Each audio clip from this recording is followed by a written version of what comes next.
দাঁড়া বাসা দাঁড়া, এই বাবাকে কিছু টাকা দিয়ে যা। তোমার টিয়া দিয়ে আমার কি লাভ হবো? তুই দেখিস বাসা, তুই একদিন ভবিষ্যতে তোর বাপ মায়ের মুখ উজ্জ্বল করবি। হ্যাঁ, উজ্জ্বল তো খুব হরমু। থানায় আমার নামে 50টা কেসই আছে। আরে বাসা, জীবনে এগুলো হয় থাকে। তুই একদিন দেখিস কষ্ট করে টাকা কামাই করে এই গ্রামের ভিতর সবচেয়ে বড় রাজপ্রাসাদ করতে পারবি। হ বাবা, আগে রাজপ্রাসাদে আসিল, যেদিন থেকে কষ্ট করে ইনকাম করা শুরু করছি তারপর থেকে ভালো বাসায় থাকি। কে বাবা, তুমি এত কি কষ্টে কাম করছাও? অনলাইনে জুয়া খেলছি।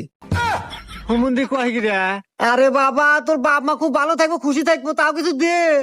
হ্যাঁ, যেদিন থেকে বাপ মায়ের বিয়ে হয়েছে তারপর থেকে সংসারে ঝগড়া বিবাদ শুরু হয়েছে, আজ পর্যন্ত মেটে নাই।